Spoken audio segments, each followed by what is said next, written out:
नमस्कार। पश्चिम बंगाल में कुछ तो बदला है, या पश्चिम बंगाल में नहीं बदला है तो कम से कम ममता बनर्जी के अंदर कुछ तो बदलाव आया है। अचानक भाजपा के प्रति उनका उमड़ता प्रेम, ये क्या संकेत देता है, इसका क्या संदेश समझा जाए, इसका क्या मतलब निकाला जाए। ये कुछ न कुछ तो हुआ है बीजेपी और ममता बनर्जी के बीच में। आपको याद होगा, मैं 2-3 वीडियो में जिक्र कर चुका हूँ। जो दार्जिलिंग में मीटिंग हुई थी तत्कालीन राज्यपाल जगदीप धनखड़ और असम के मुख्यमंत्री हेमंत बिस्वा शर्मा और ममता बनर्जी की, उसके बाद से लगातार आप घटनाक्रम देखिए तो जो दुश्मनी का माहौल था, मारने काटने का माहौल था, उसमें थोड़ी कमी आई। उसके अलावा ममता बनर्जी के रुख में बदलाव आया है।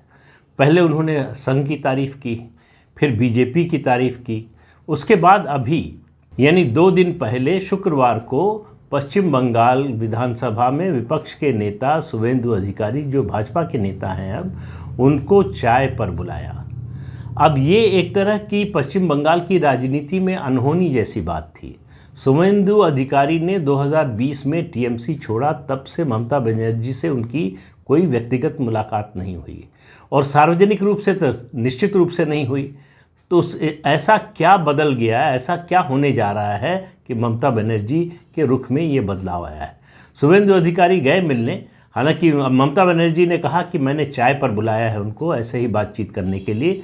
शुवेंदु अधिकारी ने कहा कि कर्टसी कॉल थी, लेकिन मैंने चाय नहीं पी। अब उन्होंने पी कि नहीं ये तो अंदर किसी को पता नहीं, लेकिन उनके साथ अग्निमित्रा पॉल जो भाजपा की नेता हैं वहाँ की, उसके अलावा मनोज तिग्गा, दो नेता उनके साथ गए थे और वहाँ से निकलकर यही कहा कि ये कर्टसी कॉल थी, इसमें कोई राजनीतिक बात नहीं हुई।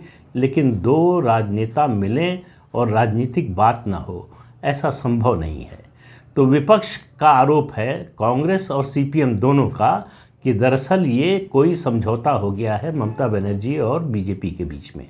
अब समझौता हुआ है कि नहीं ये तो किसी को मालूम नहीं है, लेकिन घटनाक्रम पर आप नज़र रखिए। पिछला बताया, अभी जो हुआ है ये मुलाकात शुवेंदु अधिकारी और ममता बनर्जी की, उससे 1 दिन पहले यानी गुरुवार को केंद्र ने प्रधानमंत्री आवास योजना का पैसा जो राज्य सरकार का था उसको रिलीज़ किया। लंबे समय से प्रदेश सरकार की मांग थी। केंद्र सरकार कह रही थी कि पहले आपने जो काम किया है उसका कंप्लीशन सर्टिफिकेट भेजिए। ये जो है खतो किताबत दोनों सरकारों में चल रही थी, लेकिन गुरुवार को केंद्र सरकार ने पैसा रिलीज़ कर दिया और शुक्रवार को शुवेंदु अधिकारी और ममता बनर्जी की मुलाकात होती है। उसके अलावा 5 दिसंबर को संसद सत्र शुरू होने से ठीक 2 दिन पहले ममता बनर्जी दिल्ली आ रही हैं और किससे मिलेंगी? सोनिया गांधी से नहीं, राहुल गांधी से नहीं, शरद पवार से भी नहीं, अरविंद केजरीवाल से भी नहीं और नीतीश कुमार से नहीं, मिलेंगी प्रधानमंत्री नरेंद्र मोदी से।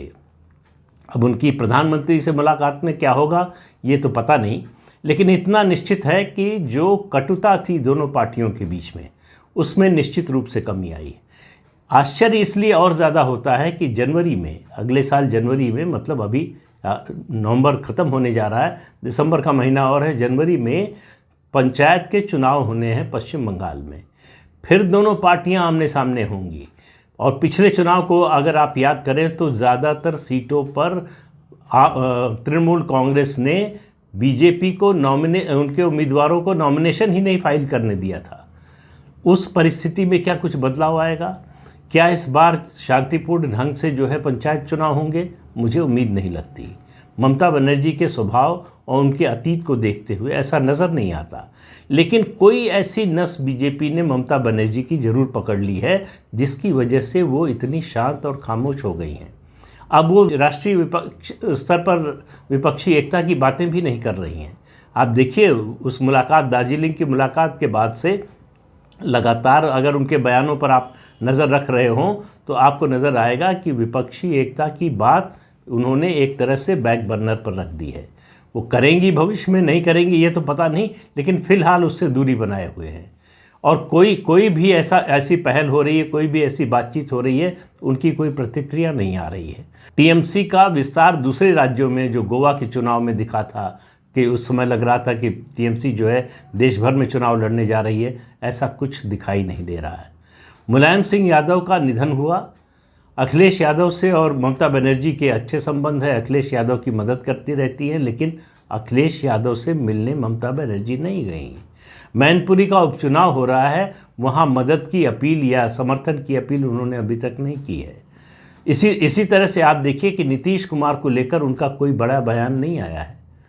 तो कुल मिलाकर कुछ तो बदला है। अब क्या बदला है ये मैं पकड़ नहीं पा रहा हूँ अभी तक कि दरअसल वास्तव में हुआ क्या है, लेकिन कुछ हुआ है और उसका नतीजा सामने दिखाई दे रहा है ममता बनर्जी के बदले व्यवहार में। अब पंचायत चुनाव से और ज़्यादा स्पष्ट हो जाएगा कि ये बदलाव स्थायी है या किसी तात्कालिक कारण से। तो तब तक का इंतज़ार करते हैं। इस अंक में इतना ही, अगले अंक में फिर मिलेंगे। नमस्कार।